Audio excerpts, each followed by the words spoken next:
Hi Floyd, Hi, welcome back to season 8. welcome. Welcome, Aditya. Today we are here to talk about the state of music education in India these days. How does one become a musician, take it up as a full time profession? Is there a path? Is there a strategy that you would advise or suggest in today's environment? Yeah. Um, it's in fact one of the burning topics because by personal initiative, I've been just doing these clinics and stuff like that, which they are, well, cost-effective solutions. But I've noticed there's a lot of interest now, a spiked interest in music education, and that's because I guess because the life of the musician seems to be, it's well progressive. They get to travel a lot, you know, and so I guess this kind of has everybody attracted to the current scenario. However, I've noticed music has never been a part of our curriculum in school. It's not an educational component Like a subject or. of school. So, with the result that people always have to outsource or do or go to secondary school or go to a specialized school, which is in music, which is very good. I mean, in the sense we know that India, in that respect, is like emerging. It's not developed fully in that regard. Whereas you go to the US or Europe, you have dedicated schools which have like incredible faculty, and there's an ecosystem that supports quality musicians. So you study music, then you go and play at a venue which is or venues in a city, and then you learn from senior musicians and stuff like that. So there's an ecosystem there. Whereas here, it's commercially driven. So it's fundamentally it depends on how much you can spend on a school that may not really have the best faculty on the planet. Usually, there are students from other schools who have zero experience and coming here and teaching because Indians, anyways, love Goras. So that's But the is that vibe. not dangerous? It is. No, it's it's directly reflected in the student's growth as a musician or whatever. Because, see, like I said, it's a nascent situation. This kind of music, and I mean, we're assuming we're talking about Western music, whereas with our Hindustani classical and Carnatic music, there are accomplished teachers and there's an accomplished tradition. Whereas with this stuff, it's a fad, and it has no real basis, and there's no real grounding. And so you get these schools which are basically populating themselves with some young undergraduate guys from some random schools nobody's heard of. The very fact they're here, they obviously got no work there. So they're here, and they're not accomplished teachers. And the guys who are accomplished teachers leave very quickly Why is that? because commerce is a stricture, and obviously they can't handle the fact that the students are not up to the mark. That's normally the scene. So a lot of good teachers who visited India, really good guys, have been took up the teaching jobs and have left, long left. So now your body left is some crap, yeah. Seriously. So unfortunately, however, these changes have not been reflected in the bill presented. So the cost of education is extremely high, and the returns, well, in terms of educational returns, are zero from my point of view, because guys who pass out from these schools still can't play. The number one thing with India has always been that if there's a method to make money, or somebody does a viability study or gets investors, the fundamental thing is how to grow the business. But with music, it's not like the sales of fruit. So, I mean, though they're producing a lot of fruits, but it's not just sale and manufacture. It's not it's not an assembly line. So that kind of, I mean, any educational space is not like that. And so I feel that they're kind of putting commerce way ahead of the end point. With the result, uh, the kids who come out of there just have a certification, and they don't have any ability to cope with a real-time situation in music, which I think is a problem. No? I mean, eventually, where does that lead you? How does that benefit a kid who wants to take stuff further? But if you remember, you spoke earlier of lack of venues also. So even if the kid completes a course, whether he's good, talented, or nurtured well, what will he or she do? So you may need to focus and look at your educational qualifications or whatever you achieve from the point of view of the ecosystem you're in, the system that you are in. Like in India, these are the avenues to earn money. It's like either playing in a live Bollywood band, which I don't know whether you really need a musical education to do or spend massive amounts of money. But if you're a competent enough live player, you'll be able to.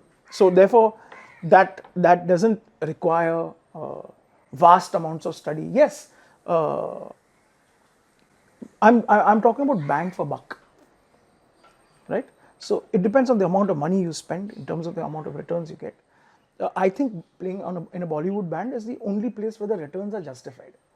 And I would say like 99% of the people playing in Bollywood bands haven't gone to music school.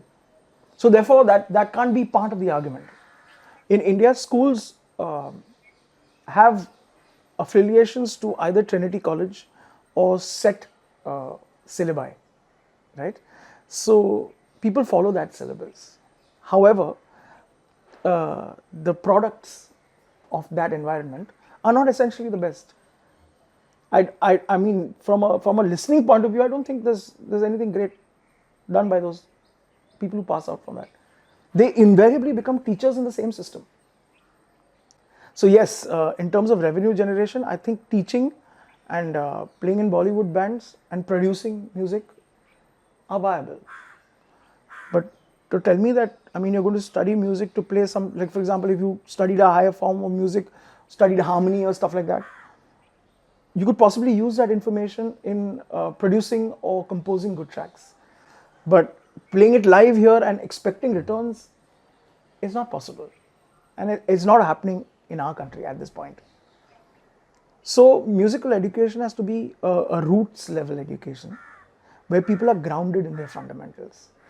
And I feel our parents are kind of driven to academic excellence, and therefore even in a musical situation, they look at a certification. They look at a school having excellent infrastructure. This is, of course, exclusive of the fact whether they have faculty or not. So when they come in for an interview, they want to see infrastructure, they want to see, let's put it this way, they just want to see a posh environment, okay? Or they want to see something which will give their student their ward a certificate at the end of the day with a percentage pass. You got 95%. वो सब है ना हम लोग का Indian culture में. He's a topper. This, you can't top music, bro. So the result, anyways, that's a different mindset. So our mindsets in our environment are not exactly the benchmarks of the world, right? Because they have education at a very rudimentary level, even at very young ages. They're taught to read music. Whereas an Indian student will learn to read music only in his 20s, right? And so that's a massive change. And a lot of this stuff is faddist. A lot of kids want to hang out in these schools because they are environments where you can do some pot, hang out, meet people of like-minded people, sing the same songs. You notice that people who pass out from these schools play the same songs. I can tell which school you're from by knowing your set list. अच्छा तू ये गाना बजाए तू उधर से south India से तो ये गाना बजाए तू इधर से. So there's a fundamental, you can see these holes, okay? And over a period of time, this will get exposed because there's no real substantial quality. And there are independent people who are working in situations who are really good, but don't have the money to educate themselves. So my main thing is, there's no middle path in India available, where like a Gurukul system, you could have a really good teacher and not have like a heavy fee structure or overheads. And I think that would kind of change and create better musicians in a situation. not the current environment. This is not happening because these schools have been around for a while, and the level is deplorable. It's really bad, and they thrive on a situation where this is the business model. They will educate random people, and these students of yesterday are teachers of tomorrow. And whether they have their fundamentals or not, it's irrelevant, because what they've done is now grow a teacher base, which is like subpar, but they're teaching kids, right? It doesn't matter. This is our philosophy. And that's a huge error, because kids matter and the fundamentals are important and has to be taught by a person who knows. So what they're doing is they're growing a business model primarily indoctrinated or based in commerce. All they want to do is create this vast web of teachers. With a vast web of teachers, you can go into huge schools or big institutions and say we've got like 2,000 teachers, right? So it's a commercial strategy to generate a wide teacher base and really not have any quality education. So that is sweeping India at this point, which is why I constantly go on telling people to please study the fundamentals. And if you have to spend that kind of money at that level, why the hell would I spend the money on some random crap teacher here when there are excellent teachers abroad? You know what I mean? It's almost an apple-to-apple comparison with the amount of cost. So why would I spend that money on some random teacher here when the best are available abroad? And this is gradually, people are even getting to know this. They're kind of educating themselves online. And they figured out, shit man, if we just put a little more money, I can go to the States, or I can go to Europe, or wherever. And yes, it's a very hefty price tag. So my concept was very simple, was to have children and even kids kind of learn a system where cost was not a hurdle. A cost is a hurdle. A lot of parents come to me and say, can we send our kid to some random place, and the total cost will be around 50 lakhs. Will he be able to make that money up again? This is a very random question. How can you ask? But you don't want to see somebody saddled with a loan, right? So they are worried about that, because at the end of the day, the dad is saying, I will have to take or liquidate assets to do that. It's speculative, isn't it? He wants the best for his kid. I'm just telling you ground reality. If you come back, you play in a Bollywood band, but that you can do right now. So why do you want to spend that massive amount of money? So the fundamental is very simple. If there are more dedicated and educated teachers, and instead of having these commerce-driven institutes, if you focused on a batch of students and created an underground, ground level educational system, I think this will permeate the system. This will permeate society deeper, rather than have these flash in the pan kind of institutes. And eventually, I'll tell you something. It's very possible that these institutes are bleeding heavily, because you could eventually see, since you have good faculty leaving the country, right? They'll be here for a short while. They can't take it anymore. They leave. What you're left with is guys who just want to just skim and just have a longer Indian vacation. They're nowhere close to being good. They're here because anyways they've got that tag associated with being Firam. So that's the scene. If you really wanted to study, for example, from a great American jazz guitar player, go to America. Why would you be here? Right? Because the costs are pretty much the same. So why would you do something that daft? My point is, if kids are passionate about studying the instrument and not about environment, because the cafeteria and these hipster shit, they're the ones that have kind of created an aura of exclusivity about music. So a person from a middle class family suddenly going to a posh school is not going to be the most comfortable. It's going to take a long time to adjust. Plus the pressure of his parents having taken a loan. And the fact and the knowledge that maybe the education 3 months into the course is not the best, but it's too late. I paid up. So these kind of pressures are dissociative or very separate from studying music, which should be done stress free. And I believe in the bang for buck situation, not because one is not anti-commerce in terms of the educational system, but I'm talking about quality for buck, bang for buck. That's important. So, Floyd, it's a good point that you talked about loans and studying music stress free. What has happened is in smaller towns, unlike Bombay and all, where you have certain people who've been there or who were in Bombay earlier in some Bollywood industry kind of a thing, and now they settled outside. They open classes and That's you have kids going there. As a parent, one would Yeah. say as a hobby. yeah. As a hobby, that's great. But here we are talking about taking music as a career.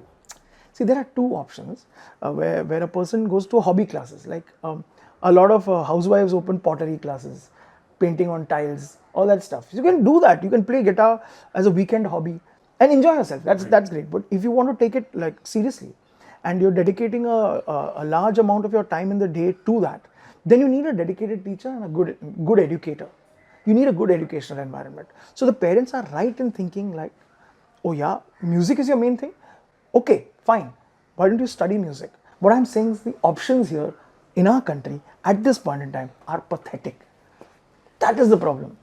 Now, we have a lot of senior musicians who have been around for years who are Indians, not from outside India. Great. There are many musicians. So, can these people be tapped and brought in the system? Absolutely, but a lot of them, given the starkness of a situation, the musician has to be working. So the senior musicians who exist at this point in time are still clamoring and hustling for gigs, unless they are kind of pre-booked or regular members of a band or a troupe that plays on a regular basis, which gives them a really hectic traveling schedule. And I don't think they can. I mean, it'll be one-off. It won't be regular. And many of them may not have the aptitude to want to sit down and teach. So after you put these variables in, there are very few people left. So that's why maybe some of these institutes are trying to generate Their revenue based, yeah, exactly. And send them to schools or send them Exactly. So that is what is happening on the ground level. They teach guys for around maybe 6 months is a fair estimate. For 6 months to a year, the guy has just been studying some random stuff, enough to start a kid on an educational path. But to master an instrument, you need years. Yeah. So here the basis is that a random person can start imparting foundational knowledge is completely wrong, because at the end of the day, you don't have to be a master, but you have to be grounded in the fundamentals to be able to teach the fundamentals. So I've noticed a lot of kids, they don't even know the basics. They can play some songs and stuff like that, but they don't know the basics. And that rattles me. Because that reminds me of a time when we were kids. And now, at that point in time, it was justified for us not to know. Because we really didn't have anything. But now with this massive amount of information and learning on the cloud and all this, it's all there. It's available. So what I'm saying is, with people's acumen and IQ, they can figure out that, listen boss, what I'm learning from this teacher is hardly what compares to what I'm seeing on YouTube. I mean, let's just look at reality. So how does that measure up? So my point being, people who are imparting the fundamentals have to be sound in terms of their understanding of the instrument. We're talking about guitar, could be piano, it could be violin. These are very important foundational information for a child, is extremely important. Way more important, in my opinion, than complex harmony or higher study, because if your foundations are good, you can avail of higher study. But if your foundations are not good, it's not going to work. And that's precisely what's happening in India. Right. So these new forms of teaching that have come in, like you said, we have an Indian tradition of teaching also, which is massive and tried and tested and consistently produces fantastic results, as opposed to this shit. This is producing morons. But isn't it en masse commenting too early on the scene, because they've just started? No, how can it be too early, man? It's a lot. See, listen, we are talking about these schools, they've been in existence for a while. There has to be an influx of something good, right? What's the best barometer of a school? The students, right? I mean, come on, it's there for everybody to hear. I mean, one doesn't want to poke fun at them, but honestly, some of the shit they put out is really deplorable. And it's bad on the part of anybody to highlight that and put that under a microscope, because it's going out to the public. And people think it's highlighting a weakness. It's not. It's highlighting reality.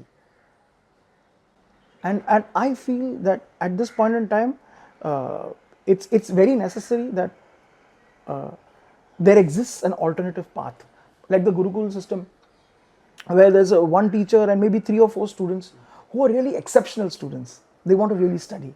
That's better than having like 400 morons, I feel, you know. And then that will create strength. And this is diluting the system. We are living in a situation where people are just diluted. They're kind of overawed with the surroundings and the hope of a better future.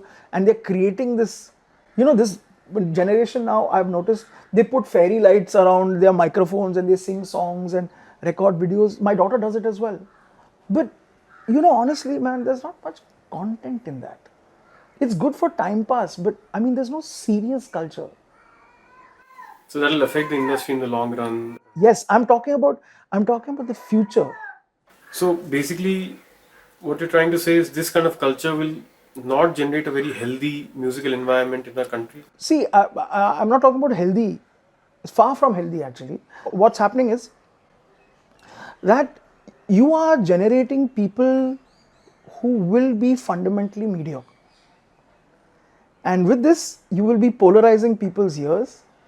And after a point in time, everybody will like mediocrity. It's not after a point in time. We do love mediocrity at this point in time.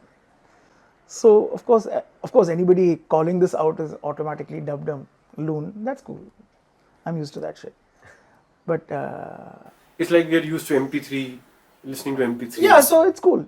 Let's continue that. In which case, all arguments about excellence are blown out of the water. My goal has always been, with minimum costs, to try and give some really detailed information to start learning an instrument. And that's what I can do from my point of view, rather than just worry about what's happening around. There are all kinds of people. And who denies anybody a method to generate revenue? That's their method of generating. I'm telling you, this impact on our music scene is going to be severe,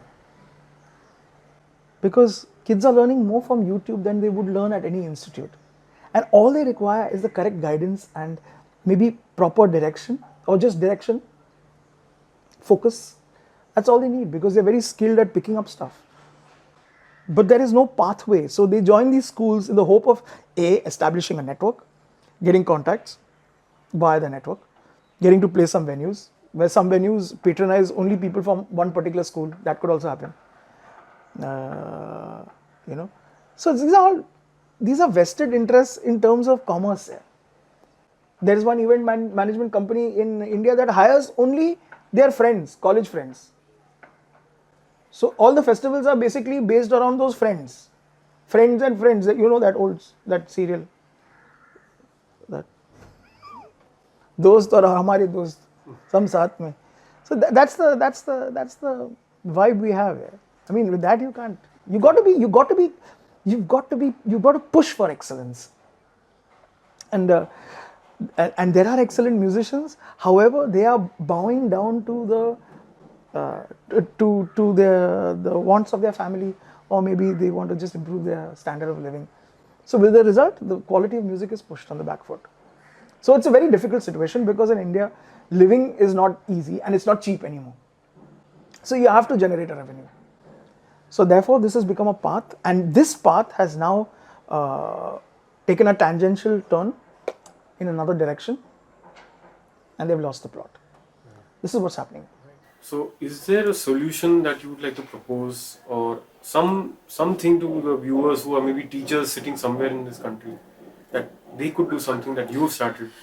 Oh, a lot of people actually have good teachers actually have set of like a following of students who are actually very good, but they could be displaced in several cities. What I'm talking about is because music is also very competitive. Everybody is better than everybody. Suddenly, one guy will come, some kid, I'm the best guitarist in India. So the fuck, who gives a shit? Dude, what a dumb comment to make. I mean, I can understand the smartest man on the planet. That's even dumber as a comment to make. Ridiculous stuff like that. It's a battle of egos. Who can prove to be flashier? Who can have the most success? He's doing 200 gigs. This guy's doing 500 gigs, but the quality is shit. That nobody bothers about. So, anyways, that being said, see, I'm really concerned about grassroots foundational stuff. And when kids take that seriously, I know that that is the only way to generate a healthy system, because now it's in a tailspin. And yes, I would love for there to be a network of like-minded people. I've always tried to do that, but at the end of the day, you land up being a bloody keyboard warrior. I mean, how much can one do? I go out and do clinics like a dime a dozen, but that's what I can do. Imagine if several, like say 100 or 1,000 people did that. There would be the ripples of a start. There would be some impact. But as of now, it's just like lone crusader, one guy from here, maybe some guy in Calcutta, maybe one chap in Chennai. So it's very displaced and disorganized for the very fact that a single teacher environment is disorganized. So what do people gravitate to? They gravitate to schools that have infrastructure. They have an auditorium and you can see your child perform in his new clothes. But you have to call a spade a spade. These are commercial ventures. What they're doing is they're just bleeding you of whatever money you have. And the outcome is not good. I mean, it's really bad sounding. And it's so sad, actually, that people are on the back foot when calling something out. You can't be on the back foot. If it's shit, it's shit. So this will help generate at least a barometer of quality. At least there is something, we're aspiring to do something good. Otherwise, we can be content in whatever situation we are.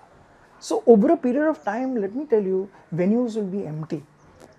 Because you think people will also not like listening to this? No, because it's regurgitative. That's the same shit over and over again. How many times will your friends come and watch you playing? I've said this before, man.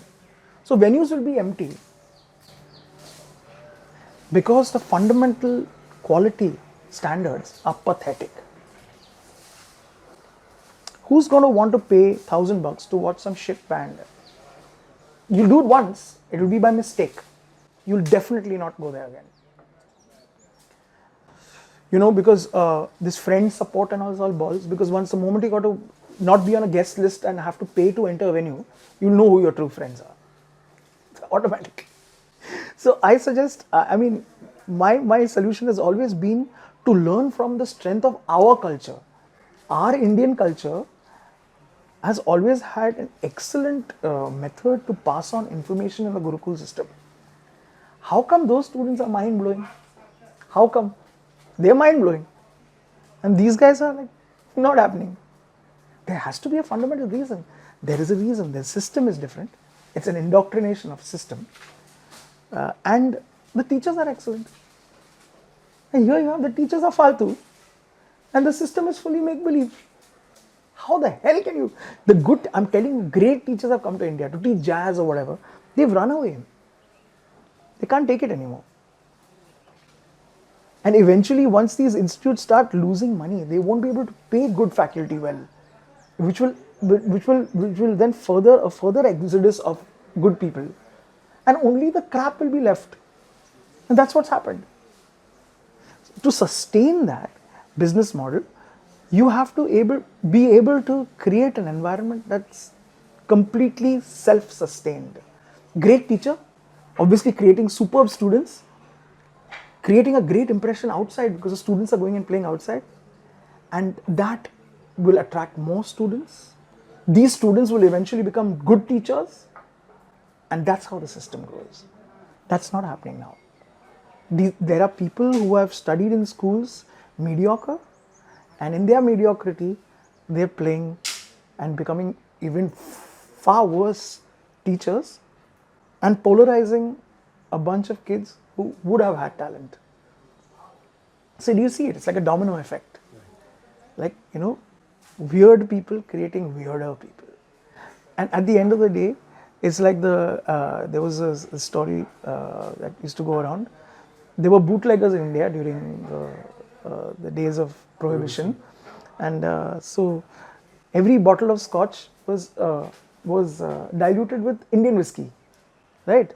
So the richer people here who could afford scotch in those days, suddenly got used to that taste. But when they actually had scotch that somebody bought from abroad, they called that fake. So you see, you get indoctrinated into a space, you slowly believe that that's what it is, and gradually you will reject or eject from any situation that is even remotely true, because you don't know what true is. So that's I feel this is a pretty pressing thing, and I don't think parents should be jumping on the gun and jumping on the whims of their kids without knowing what they're getting into. Yeah, it's really an abnormal amount of money. And why would I want to spend abnormal amount of money when I know the aptitude of my kid is not really the best? He should show his absolute dedication by learning the fundamentals initially and then proceeding, right? I hope a lot of parents get benefited by hearing your views, and just also be careful. if schools also understand and adopt to our Indian system. They might not, yeah, bro. Let's hope for the best. But I appeal to musicians, many superb musicians in our country also, who, but like I said, are battling with survival themselves, and therefore I think it's up to them to give a part of their time, a part of their time, and do small workshops for kids and stuff on a regular basis. Charge a very nominal amount. Don't make it free, because then nobody respects that. But if you charge a nominal fee, don't make it inaccessible. These clinics that go for 10,000 and 20,000 balls, you learn nothing from that. It's just basically some crap, some people talking, but it's not dedicated teaching. Dedicated teaching has to be given by a person who wants to believe in the kids and wants them to do better, want them to become far better players than I am. That's my goal. I'd love to see some kid come and just blow. That's great, right? That's what I want. Thank you, Floyd. Very welcome.